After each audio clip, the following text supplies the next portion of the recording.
Good morning, everyone. Thank you for joining us today. We're thrilled to guide you through another deep dive into the foundational shifts happening in modern computing.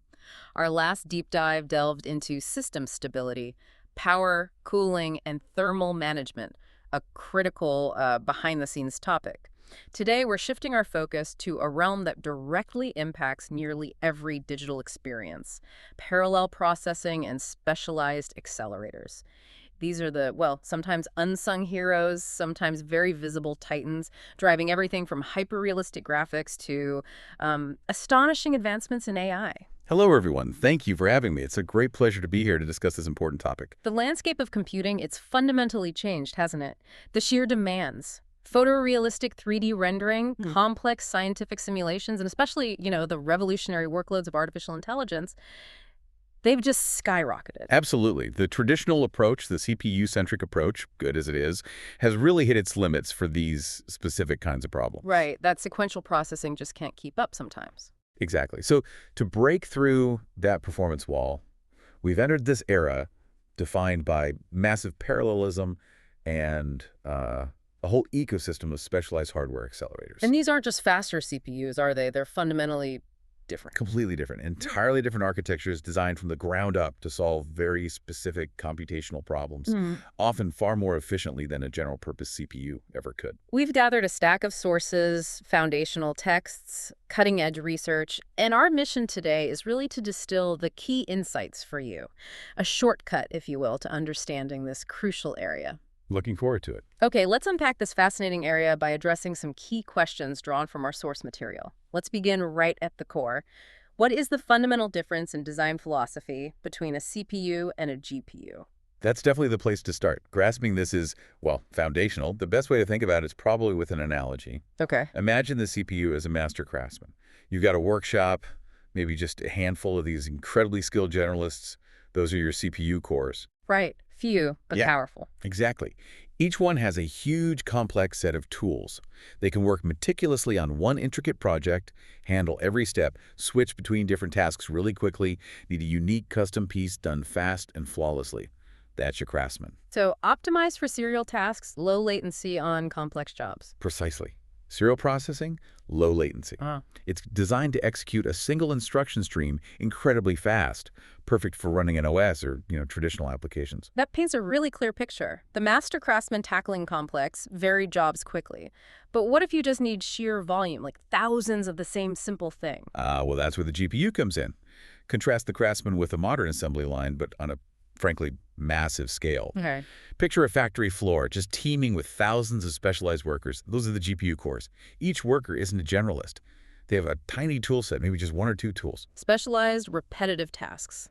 Exactly. They do one or two repetitive things with extreme efficiency. Yeah. So if you need 10,000 identical chairs or maybe 10 million identical components, that assembly line blows the master craftsman away in terms of sheer output. Right, because they're all working at once on their little piece. That's the key. Yep. It's optimized for parallel processing and high throughput. Thousands of simpler cores executing the same simple instruction, but on thousands, even millions of different pieces of data simultaneously. So it's not just speed versus specialized power, it's about the type of work. Deep, versatile problem solving versus brute force parallel execution. You've got it. Each has its own domain where it absolutely dominates. That workshop analogy really clarifies the design difference. Building on that then, how is a modern GPU actually structured architecturally to achieve this massive parallelism? How does it manage all those assembly line workers? It's quite an elegant design, actually. Highly optimized. It achieves this through a hierarchical structure. So the whole GPU chip isn't just one big pool of cores. It's organized into several larger independent units. NVIDIA calls them streaming multiprocessors, or SMs. AMD calls theirs compute units, or CUs. So bigger blocks first. Right. And what's really fascinating is that each of these SMs or CUs then contains its own mini-army, maybe hundreds, of those simpler processing cores, the actual workhorses. Oh, so clusters within clusters almost. Exactly. NVIDIA calls their cores CUDA cores. AMD calls them stream processors. It's this nested structure that allows for efficient management and scaling. So not just thousands of cores randomly, but these organized groups. How does that structure then translate into actually processing, say, a complex game scene efficiently? Right, so when the GPU gets a big, parallelizable task, rendering that 3D scene is a perfect example, the problem gets broken down into thousands, sometimes millions, of tiny independent pieces. Like calculating each pixel's color and lighting. Precisely. Each pixel calculation is essentially independent. Mm. It doesn't need to know the final color of the pixel next to it right now. So the GPU's driver and its internal scheduler are very sophisticated. They take all these tiny tasks and distribute them across those thousands of cores within the SMs or CUs. And they all just crunch away simultaneously. Exactly, all Yeah. at the same time. This results in that massive throughput increase for what we call embarrassingly parallel problems, where the tasks don't really depend heavily on each other's immediate results. The efficiency comes from not having to wait. That makes perfect sense, especially for visuals. A grid of pixels, each one its own little job. Okay, now for many of us interacting with systems, we constantly hear about integrated versus dedicated graphics. What really distinguishes a dedicated graphics card from an integrated solution? What are the key characteristics, use cases, trade-offs? This feels very practical. Oh, absolutely. This choice fundamentally impacts performance, cost, power, everything really. Yeah. Let's start with integrated graphics, iGPUs. An iGPU is built directly onto the same piece of silicon as the CPU itself. It lives on the same die. Right inside the main processor package. Exactly. And its defining characteristic, which is often its main limitation, is that it doesn't have its own dedicated memory. It has to share the main system RAM with the CPU. Ah, so they're competing for the same memory pool. Precisely. Yeah. And that sharing is a major performance bottleneck. System RAM is just much slower and has way less bandwidth compared to the specialized memory you find on dedicated cards. It's like trying to share a narrow pipe for a massive amount of water. Got it. Resource contention. Yeah. So given that limitation, where do integrated graphics fit in? What are they good for? Well, they're standard in most mainstream laptops, budget desktops, office PCs. Mm-hmm. They're perfectly adequate for everyday tasks, browsing the web, watching HD video, word processing, maybe some light photo editing. Basics. The basics, yeah. Their main advantages are, one, very low cost. They're essentially free with the CPU. Mm. And two, they're extremely power efficient. Which is huge for laptops. Absolutely critical for battery life. Mm-hmm. That's why they're the default choice, where portability and energy saving are key. But the performance, very limited, unsuitable for modern 3D gaming, serious content creation, large-scale data analysis, anything demanding, really. Okay, so that's integrated. Now the flip side, dedicated graphics, the things we usually call graphics cards. How do they differ fundamentally, especially regarding that memory aspect? Right. A dedicated or discrete graphics card, a DGPU, is a completely separate component. It's a whole circuit board that plugs into a PCI by 16 slot on the motherboard. A distinct entity. Totally distinct. It has its own GPU chip, its own often quite beefy cooling solution, heat sinks, fans, and crucially, its own dedicated pool of high-speed memory. Video RAM or VRAM. And this VRAM is different from system RAM. Oh, vastly different. Usually GDDR6 or GDDR6X these days. It's specifically engineered for the massive bandwidth the GPU needs. Think huge amounts of data for textures, models, calculations. So the pipe is much, much wider. Exactly. It's connected to the GPU chip via an extremely wide memory bus, hundreds of bits wide sometimes. This lets those thousands of GPU cores access data incredibly fast without being choked by the slower system memory. It avoids that bottleneck we talked about. That dedicated VRAM sounds like the absolute key differentiator for performance then. It's arguably the single biggest factor, yes. So what are the essential use cases for these DGPUs, and what are the main trade-offs apart from just costing more? Well, they're essential for pretty much any performance-intensive visual task or complex parallel computation. So PC gaming is the obvious one. Professional 3D modeling, animation, high-res video editing, and rendering. Content creation workloads. Absolutely. And as we'll get into, they are critical for AI and machine learning applications. But yeah, the trade-offs are significant. They're expensive, sometimes very expensive. They consume a lot of power. Often needing separate power connectors, right? Yes. Dedicated power connectors straight from the PSU are common. And because they work so hard, they generate a great deal of heat, which means you need robust, often noisy cooling solutions. So it's this constant balancing act, isn't it? Performance versus cost, power, heat. It really is. It forces you to think carefully about the specific needs of the system you're building or buying. Okay, that clarifies the integrated versus dedicated distinction really well. Now, for many years, as you said, GPU power was mostly for graphics, but then came GPGPU, general purpose computing on GPUs. This sounds like a real revolution. What exactly is GPGPU and why was it such a paradigm shift? It really was a profound shift, GPGPU. For the longest time, that incredible parallel power in GPUs was effectively locked away, only accessible for, drawing pixels and polygons. Trapped potential, in a way. Exactly. Then, around the mid-2000s, researchers and developers figured out how to create software platforms and programming models. These allowed them to essentially hijack the GPU's thousands of cores for tasks that had nothing to do with graphics. So they unlocked it for general computation. What made GPUs so good for these new non-graphics tasks? Well, it turns out that many problems in fields like scientific research, engineering simulation, finance, and especially data science are, just like graphics, embarrassingly parallel Meaning they can be broken down easily? into millions of smaller, independent subproblems that can be solved simultaneously without much need for communication between them. The perfect example, and the one that really drove the AI boom, is training deep learning neural networks. Ah, the matrix multiplications you mentioned. Exactly. Training involves performing millions, sometimes billions, of these independent matrix math operations.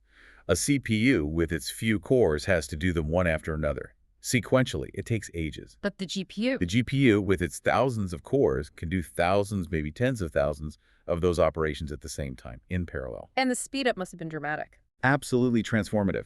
It cut training times for complex AI models from months or weeks down to just days, sometimes even hours. It fundamentally accelerated the entire field of AI. And I mean, here's where it gets really interesting for the future of AI development. That's staggering, truly enabling the current AI revolution. What were the key software platforms that actually made this GPGPU revolution possible for developers? The breakthrough really needed programming models and APIs to abstract away the low-level hardware complexity, make it accessible.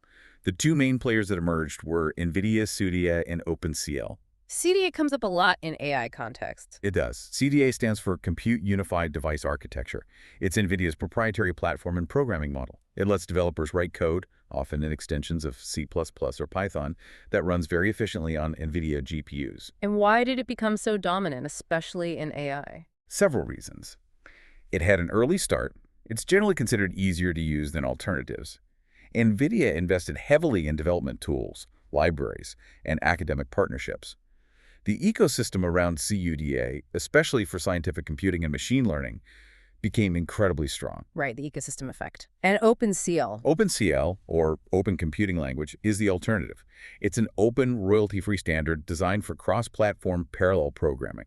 So it aims to work on GPUs, CPUs, and other accelerators from various vendors, NVIDIA, AMD, Intel, etc. More vendor neutral. Exactly. While it hasn't achieved CUDA's dominance in AI, partly due to CUDA's head start and ecosystem lock-in, it's still valuable for developers who want that cross-platform capability and vendor independence. Flexibility is its key strength. Okay, so GPUs evolved from graphic specialists to parallel computing powerhouses thanks to GPGPU. But what if you need even more specialization, pushing beyond even what a GPU can offer for a specific task? That brings us to ASICs. What exactly is an application-specific integrated circuit? How are they the ultimate in specialization? ASICs really are the endpoint of that specialization trend. An application-specific integrated circuit is a microchip custom-designed from the silicon level up to do one single job and absolutely nothing else. Hardwired for one task. Literally hardwired. The design process is incredibly complex, very time-consuming, and carries enormous upfront costs. We're talking non-recurring engineering, or NRE, costs that can easily hit tens of millions of dollars for a cutting-edge chip. Wow, millions just to design it. So why bother? What's the payoff? The payoff is, once that design is done and you mass-produce the chip, it offers the absolute best possible performance and the absolute best power efficiency for that one specific task. Nothing else comes close. Unbeatable for its niche. Is there a classic example where ASICs just completely changed the game? Oh, the definitive example is Bitcoin mining. The core process there is repeatedly calculating a specific cryptographic hash, SHA-256. Right. Initially, people used CPUs. Then they realized GPUs, being parallel, were way faster, orders of magnitude faster. Yeah. But then entrepreneurs realized, hey, this SHA-256 algorithm, it's fixed. We can build hardware just for that. And they designed ASICs that did nothing but compute SHA-256 hashes. And the result? These Bitcoin ASICs were thousands, literally thousands of times faster and more power efficient at that one task than even the best GPUs. They didn't just make GPU mining for Bitcoin less profitable, they made it completely obsolete almost overnight. Wow. It fundamentally reshaped the industry, leading to huge industrial mining farms. It proved that for a specific, stable, high-volume task, custom silicon creates this almost insurmountable performance advantage. It just pushes general-purpose hardware right out.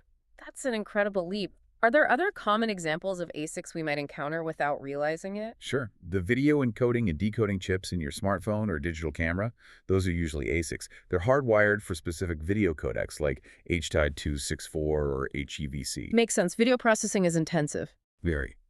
And the chips that handle packet switching in high-end network routers and switches. Often ASICs too.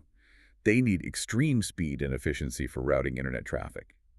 Basically, anywhere you have a well-defined, stable task that needs peak speed or the lowest possible power, and the volume justifies that massive upfront cost, you'll likely find an ASIC doing the job. But that inflexibility must be a major drawback, right? If the task changes slightly, the ASIC is useless. That's the huge trade-off. An ASIC is a one-trick pony.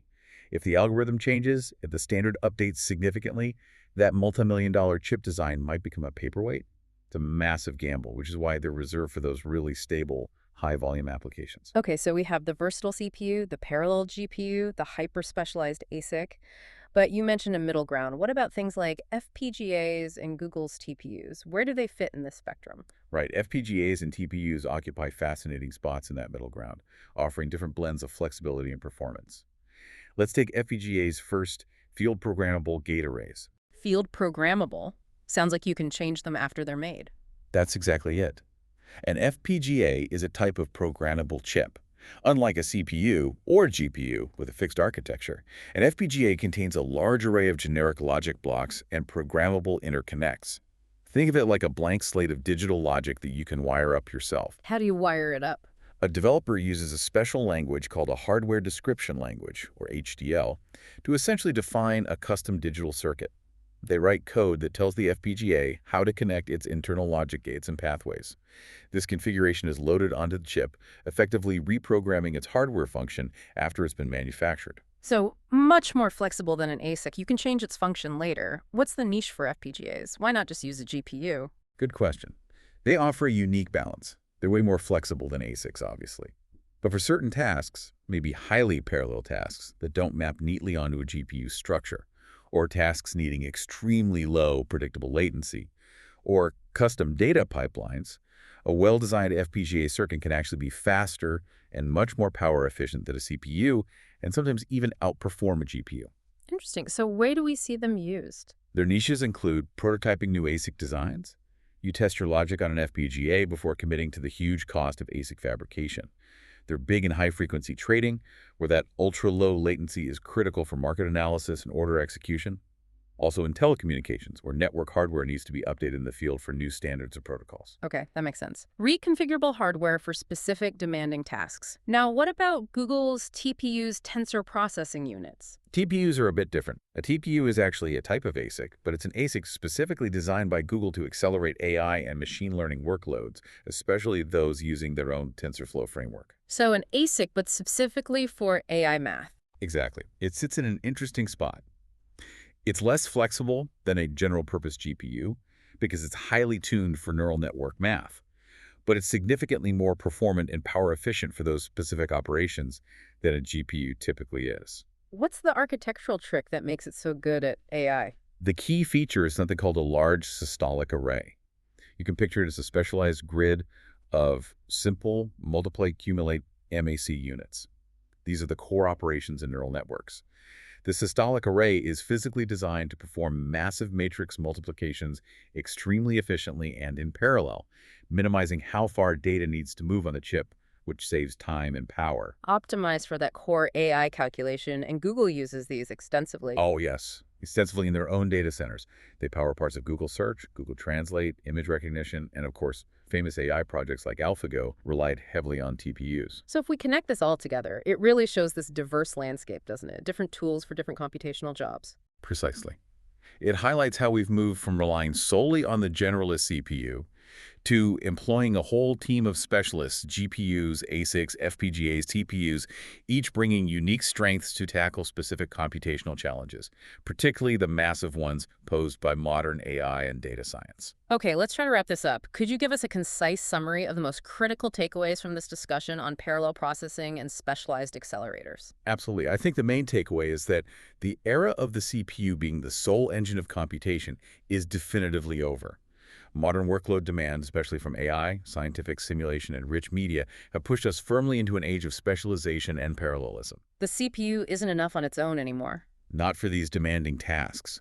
The GPU, initially for graphics, has evolved, thanks to GPGPU platforms like CED, into the primary workhorse for AI and high-performance computing due to its massive parallel architecture. Right. Then, at the extreme end of specialization, you have ASICs. They offer the absolute peak performance and efficiency, but only for a single fixed task. Like we saw with Bitcoin mining, they're custom-built silicon. The ultimate specialist. Exactly. Yeah. And occupying the crucial middle ground are accelerators like FPGAs, which offer reconfigurable hardware capabilities, providing flexibility beyond ASICs, and specialized processors like Google's TPUs, which are highly optimized ASICs, but specifically targeting AI workloads. A whole spectrum of tools. Yes, and this leads to the concept of heterogeneous computing. Modern high-performance systems aren't just about the CPU anymore. They're about the CPU acting as an orchestrator, managing a team of these specialized accelerators, GPUs, TPUs, maybe FPGAs working together. That's what's unlocking future breakthroughs. That's a great summary. So here's a thought for you, our listeners, to mull over. What does this shift towards specialization mean for the future you're building or the systems you're designing? How does understanding these different chips, CPU, GPU, ASIC, FPGA, TPU, change how you might approach computational challenges? Moving beyond just thinking faster CPU to leveraging the right specialized tool for the job could unlock really significant gains in performance and efficiency. We really hope this deep dive has provided you with some valuable insights into this critical area of modern computing. Looking ahead, be sure to tune in for our next series where we'll be tackling another essential topic, system integration and diagnostics. Thank you so much for joining us on this group dive. For more cutting-edge discussions in computer science, AI, and computer networks, please be sure to subscribe to our channel, Tech AI and Beyond. We look forward to having you with us next time.